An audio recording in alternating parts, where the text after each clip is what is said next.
1900년대 초 황해도 재령 동부교회에 정찬유 장로님이 계셨습니다.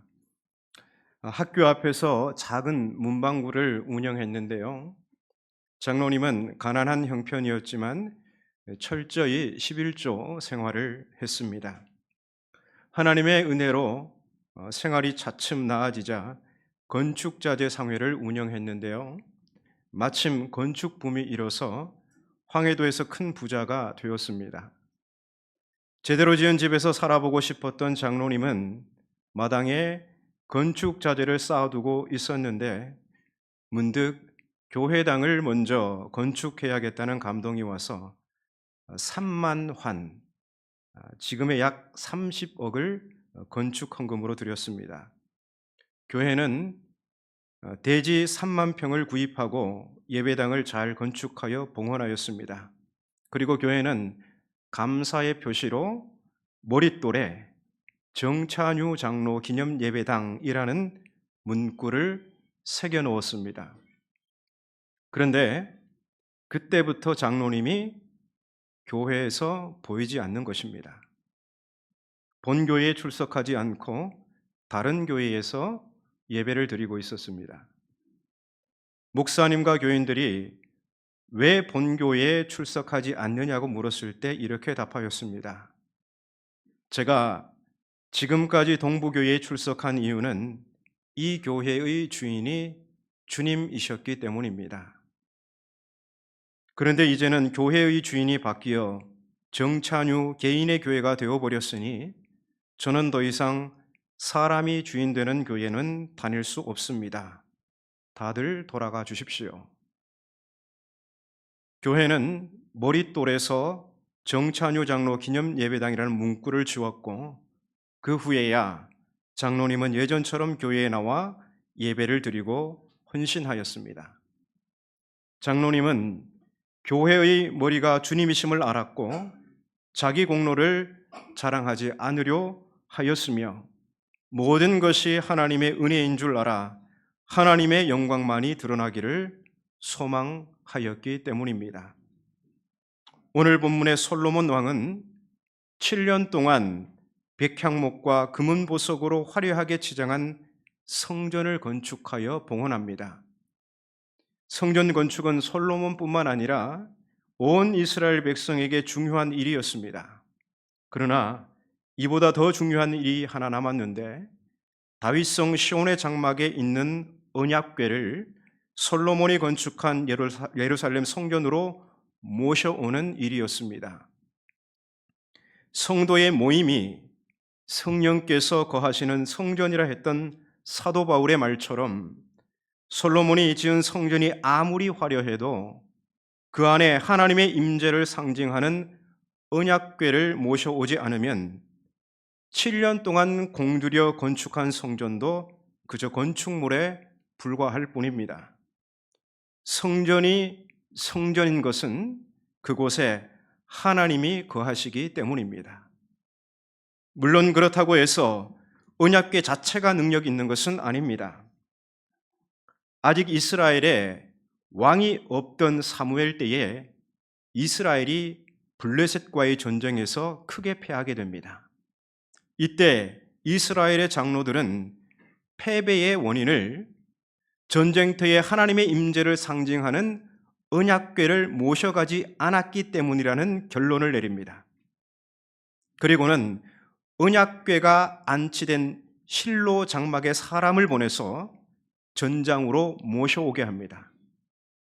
언약궤가 전쟁터에 도착하고 엘리 제사장의 두 아들 홈니와 비느하스는 언약궤 곁에 섰습니다.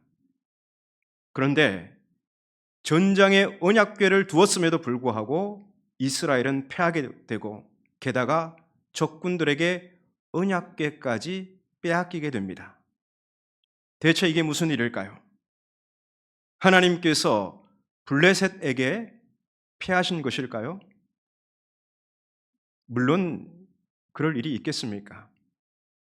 이스라엘은 언약궤를 부적처럼 여겼습니다.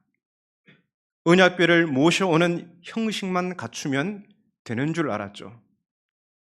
그들은 언약궤에 임재하시는 하나님을 주목하지 않았습니다. 이스라엘은 패배의 원인이 하나님의 말씀을 업신여기는 제사장의 타락과 하나님을 왕으로 모시지 않는 백성의 죄 때문인지를 모르고 언약궤에서 찾았습니다. 이스라엘이 정작 모셔야 할 하나님은 언약궤 안에 임재하시는 하나님, 그의 백성에게 거룩을 요구하시는 하나님의 말씀에 대한 순종이었습니다. 성도의 모임은 하나님이 임재하시는 성전이며 언약궤라 할 수 있습니다. 오늘 우리가 시간과 장소를 구별하여 의식을 갖춰 이 시간을 보낸다고 해서 주의를 지키는 건 아닙니다. 이곳에 임재하신 하나님의 영광을 찬미하고 또한 이곳에 오셔서 말씀하시는 하나님께 순종으로 응답하는 것이 주의를 지키는 것이고 진정 하나님을 모시는 성전된 우리의 모습이라 할 수 있습니다. 왜냐하면 언약궤의 핵심은 말씀하시는 하나님이시기 때문입니다. 본문 9절을 함께 읽겠습니다. 시작.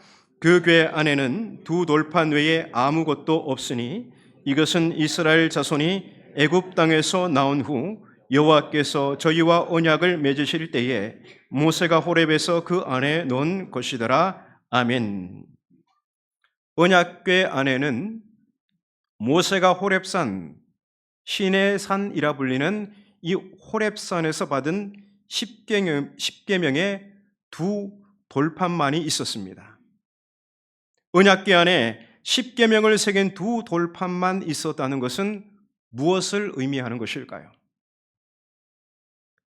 지극히 존엄한 하나님의 임재의 장소에 10계명의 두 돌판만 있었다는 것은 성전에서 정말 중요한 것은 하나님의 말씀이라는 사실입니다. 고대 신전에는 주로 신상이 모셔져 있었습니다. 그러나 솔로몬 성전에는 하나님의 신상이 모셔져 있는 게 아니라 하나님의 말씀을 대표하는 10계명의 두 돌판이 모셔졌습니다. 성도의 모임에서 무엇이 가장 중요한지를 보여주는 대목입니다. 모세는 신명기 5장에서 10계명을 전한 뒤에 다음과 같이 선포합니다.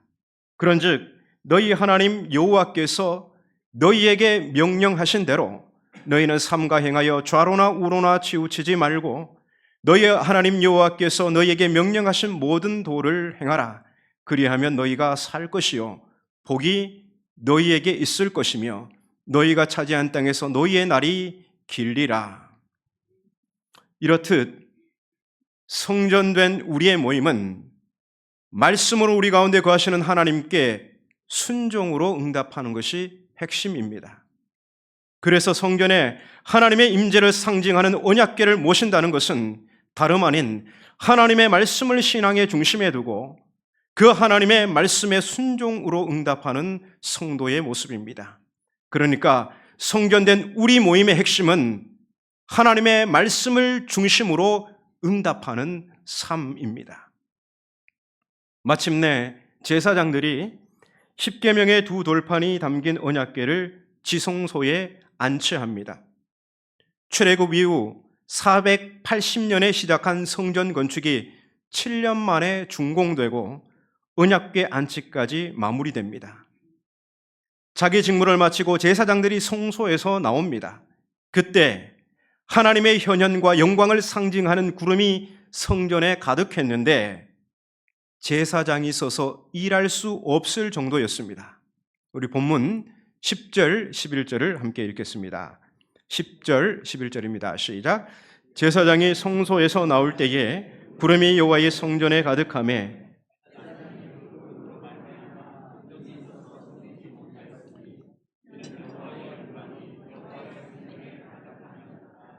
아멘.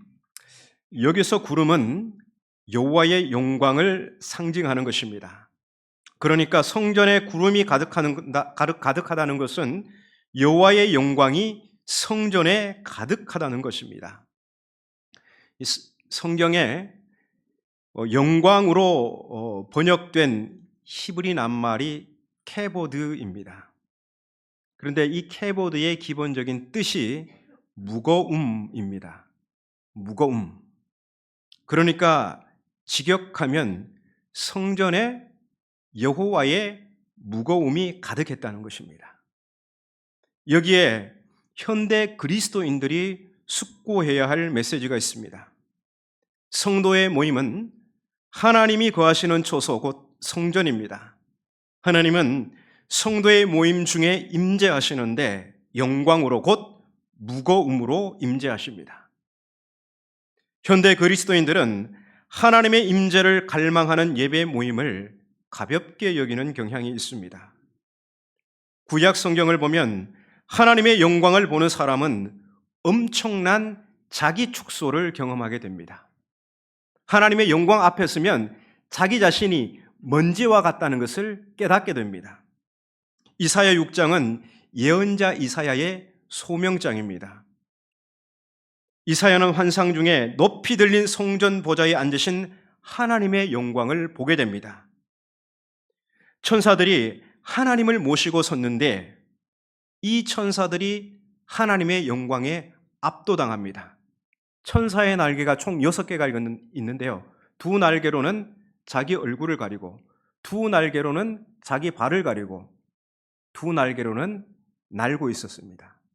하나님의 영광에 사로잡혀서 그 앞에서 천사들이 자기 얼굴을 가리고 발을 가렸던 것입니다. 늘 하나님을 모시는 천사들조차도 하나님의 영광의 무거움에 자기 얼굴과 발을 가릴 수밖에 없었던 것입니다. 천사들이 말하죠. 거룩하다, 거룩하다, 거룩하다. 만군의 여호와여, 그의 영광이 온 땅에 충만하도다. 이 모습을 지켜보던 이사야는 부정한 인간이 하나님의 영광을 보게 되었다고 이제 자신에게 사망 선고를 내립니다. 그때에 내가 말하되 화로다, 나는 망하게 되었도다.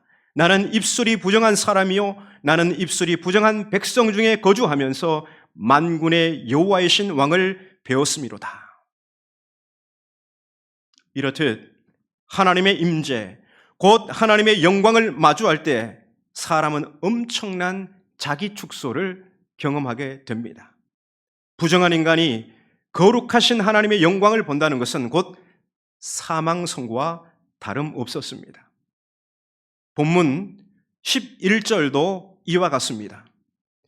제사장들이 여호와의 영광의 무거움으로 인해서 능히 서서 섬기지 못하였다고 말씀하고 있죠. 이게 무슨 말일까요? 위험 있는 권세 앞에 서면 사람은 평소처럼 행동하지 못합니다. 안절부절 어찌할 바를 알지 못합니다. 제사장들은 제사 직무에 훈련된 베테랑들입니다. 그런데 여호와의 영광이 성전에 무겁게 내리누르니 이 베테랑들도 마치 인턴 사원처럼 안절부절하지 못하는 것입니다. 저는 군대에 있을 때 대대에 있었는데요. 대대 본부에 있었는데요. 세상에서 가장 위험 있게 보였던 중령 대대장님이 대대를 방문한 소장 사단장님 앞에서 그렇게 작게 보이는 것이 지금도 생생하게 기억납니다. 저희가 대대장님 앞에 서면 이병 엄청 크게 관등성명을 하거든요. 근데 대대장님은 그런 거 하는지 몰랐어요. 그런데 사단장님 앞에 서니까 중령, 그때 김선빈이었나요? 하는데 대대장님이 관등성명을 그렇게 크게 내니까 와, 사단장님 아우라 앞에 서니까 대대장님도 별게 아니구나. 이런 것을 보게 되죠. 이렇듯 여호와의 영광의 무거움이 가득할 때 사람은 그 무거움에 압도당하게 됩니다. 그래서 서서 꼿꼿하게 섬기던 사람이 자세를 고쳐 엎드려 섬기게 됩니다. 핵심은 여호와의 영광의 무거움이 나타날 때 그런 역사가 나타나는 것입니다. 성도의 모임에 여호와의 영광이 가득하면 자세가 낮아집니다. 내 이름이 드러나고 내 수고가 드러나고 내 공로가 드러나는 것을 기뻐하던 사람이 주님의 이름이 드러나고 주님의 수고가 드러나고 주님의 공로가 드러나는 것을 기뻐하는 사람으로 변화됩니다. 내 이름이 사라지는 것을 당연하게 여기고 하나님의 이름이 높아지는 것에서 만족을 얻습니다. 이게 무슨 말입니까?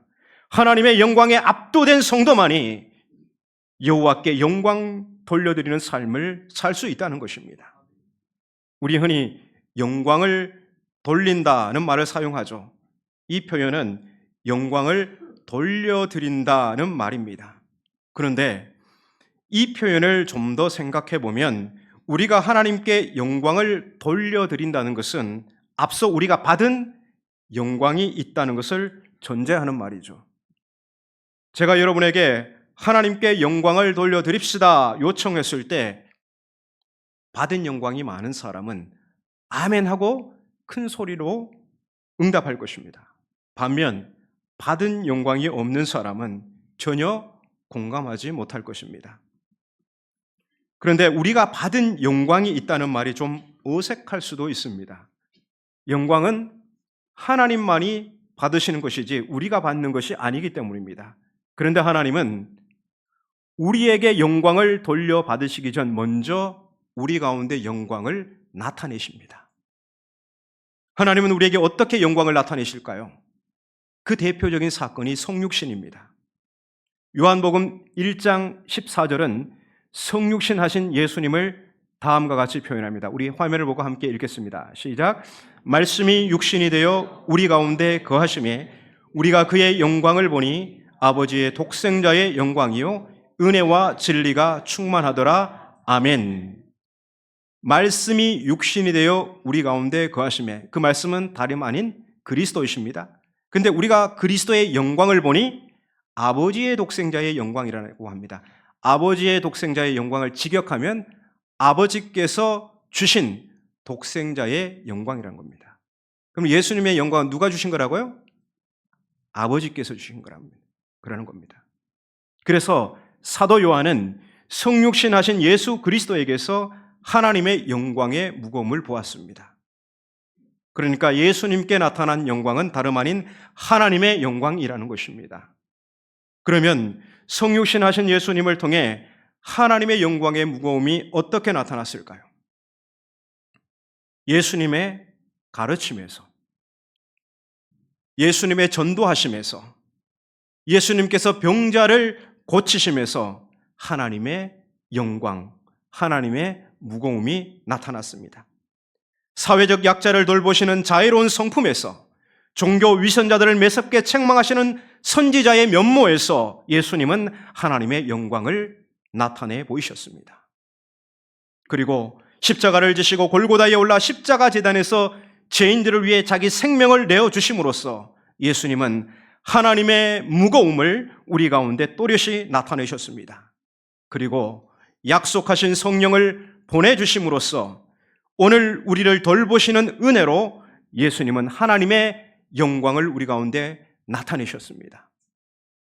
요컨대 그리스도께서 우리 가운데 오셔서 행하신 은혜의 사역이 바로 하나님의 영광의 무거움을 나타내신 것이었습니다. 그래서 은혜와 영광은 동의어입니다.